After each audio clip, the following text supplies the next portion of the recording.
When I last spoke with you, it was before 2012, and in fact you were with your brother, the former president, and we talked about whether or not you were going to run for president, and you said, no way, no how, I don't know how many times I have to say this, but I need to make some money, and I have some projects that are important to me, among them your education organization. And now we have heard an awful lot about how you are not ruling it out. How are we supposed to take that? Because it certainly seems that you are now entertaining the idea, or at least not ruling it out. So what's changed?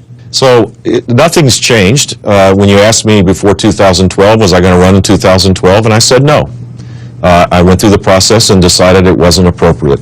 Now I've decided to defer any consideration of it till the proper time to make those kind of considerations, which is out, more than a year from now for sure. And when I go through that process, I'll let you know. I don't know why there has to be a lot of mystery about this. This is kind of how it normally works, I believe. So, look, I don't know if I'm going to run for elected office again or not. In the interim, I have a blessed life. I have a great family. I get to advocate issues and ideas that I believe in, and I have a great life. So who knows what the future holds for me, but I'm excited that I think we're seeing the renewal of the conservative movement and the Republican Party, and I want to be part of that for sure. Do you have the bug, the elected office bug? The elected office bug, I don't know. I haven't given that much thought. I loved being governor. It was a blast. 8 years was enough, but it was certainly one of the greatest thrills of my life to be able to serve the people of Florida. So I miss that from time to time, but as I said, I got a great life right now. And finally, in 1998, your father wrote a letter where he talked about your winning as governor of Florida, made it quite clear that you were, without any doubt, going to become a major political figure in the country. I, of course, know of the family by covering your brother in the White House for 8 years, and the joke, I don't know if it's true, was always that your mom always thought it was going to be you before it would be him who'd be president. Do you think about not disappointing Mom as you think about a run for higher office?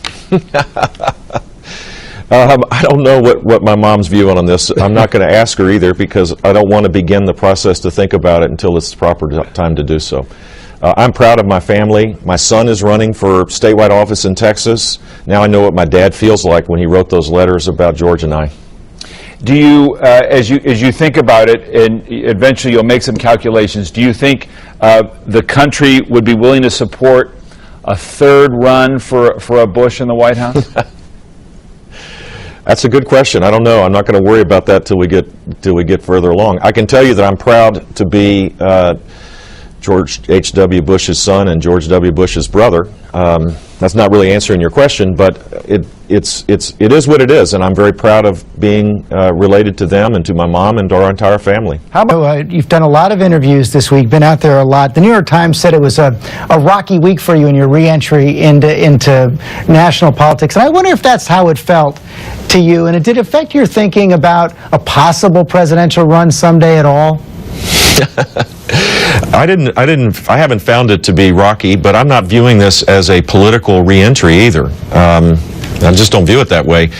I've been concerned about immigration and the positive aspects of it being put aside while we fight the political fight, and it's a very dangerous time for us to be doing that. And so with my friend Clint Bolick, we set out to write a book last year to lay out a conservative, positive agenda to regain our strength as a nation through embracing our immigrant heritage. And that was the purpose of the book, and I hope when people actually get a chance to read it that they see that that was the intent. But your answer to running for president is not no anymore, correct? Yeah, I don't know how you get to yes by saying not no, but I'll let you all figure that out. I'm not saying it's yes. I just want to know if the door's open a little bit. Finally, I know we're running out of time. But everything's viewed with a political lens in Washington, and that's just the nature of the beast, and it is what it is. Have you actually decided to get out here and explore whether you ought to run or not? Are you thinking about it? No, I'm not thinking about it. My big decision was to force myself not to think about it until it's the proper time to think about it, which is out into the future. We just had an election. 4 years is a long way, and from now, and I think it's better to stay focused on the things that... Early on in the 2008 and 2012 cycle, you took yourself out of the possibility of running for president, but this time your answer is, I'm not saying yes, it's just that I'm not saying no. So my question is, are you leaving the door open because it'll get you more attention for your views, which I've got to say is working wonderfully well, or is it that or is it that you're really in a different place about running for president, sir? You know, we just had an election. The election occurred 3 months ago. It seems like you would be making decisions like that closer to the election than 3 months after the last one.